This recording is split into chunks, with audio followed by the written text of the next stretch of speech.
All right, let's pull back the curtain on something we all do every single day without a second thought. You find a new app, a new website, you type in your email and a password, and you click sign up. But what really happens in that split second?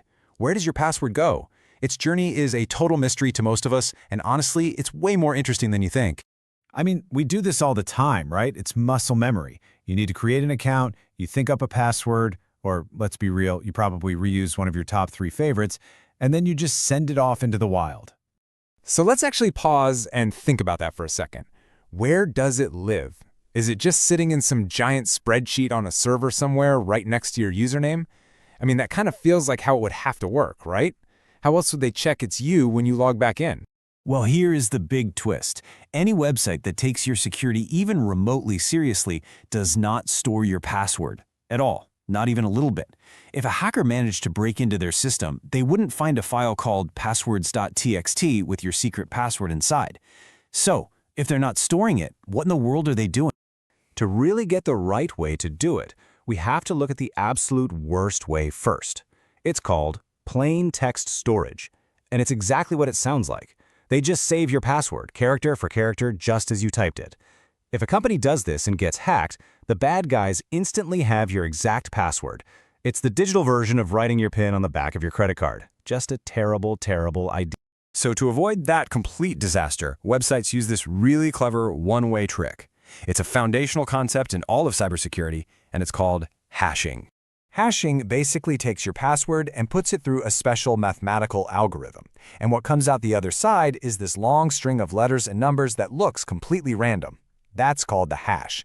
And here's the most important part, it's a one-way street. You can easily turn a password into a hash, but you can't really turn a hash back into the password. Think of it like a juice mixer. Your password, that's your fruit, an apple, a banana, some berries. The hashing process, that's the mixer itself. You hit the button, it spins like crazy, and what do you get? A smoothie. That's your hash. Now, try to take that smoothie and turn it back into a perfect apple, banana, and berries. Yeah, you can't. It's impossible. That's the whole idea behind hashing. Now, this is where a lot of people get confused because they mix up hashing with encryption, but they are totally different. Encryption is a two-way street. You can lock up a message with a key, and then someone who has that key can unlock it and read the original message. Hashing is different. There is no key, there's no unlock button. It's not for hiding information so you can read it later. It's just for verifying that something is what it claims to be without ever having to see the original. So how does this actually let you log in? It's pretty smart. The website doesn't know your password, right? It only knows your smoothie, the hash. So when you come back and type your password to log in, the website takes what you just typed, puts it through the exact same mixer, and gets a brand new smoothie. Then it just compares the two. If the new one matches the one they have on file, they know you must have typed the right password. And boom, you're in. They never, ever needed to see the original again.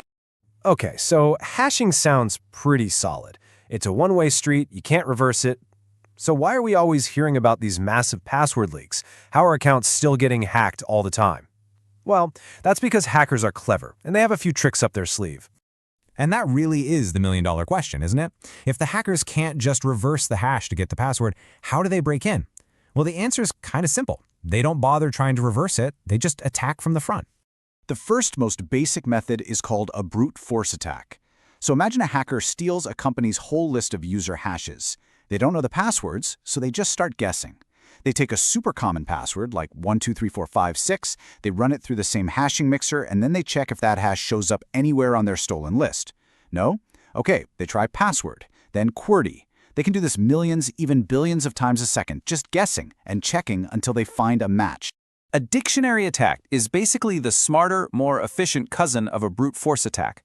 Instead of guessing every random combination, the hackers use huge lists, or dictionaries, of the most common passwords and every password that's ever been leaked in other breaches. It's a much faster way to find all the low-hanging fruit. And that leads us to the most powerful weapon in their arsenal, the rainbow table. This is, well, it's pretty scary genius. Instead of guessing one by one, hackers do all the work ahead of time. They take billions of possible passwords, hash every single one, and store the results in a giant lookup table. So when they steal a list of hashes, they don't have to guess at all. They just look up the hash in their table and can often find the original password instantly. So you've got brute force, dictionary attacks, these crazy rainbow tables. It kind of sounds like the hackers have all the advantages, but cybersecurity has one more crucial secret ingredient, and it's called salt. So how in the world do you fight back against a rainbow table? How do you make a hacker's giant pre-made list of hashes totally and completely useless? Well, you have to make sure that every single hash is unique, even if the passwords aren't. And the solution is salt. It's just a random string of text that the website generates specifically for you. And what they do is they add this unique salt to your password before it goes into the hashing mixer.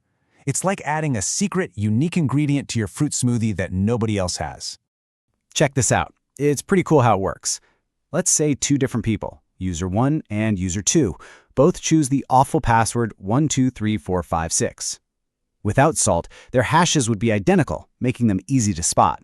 But with salt, user 1's password gets a unique salt added to it, and user 2 gets a totally different one. And the result? Two completely different hashes, even though they started with the exact same password. This makes rainbow tables useless because a hacker would need a different table for every single possible salt, which is basically impossible. Okay, so we've seen all the amazing tech that websites use to protect us. Hashing and salting are really powerful tools, but they're only half of the security equation. The other half? That's you.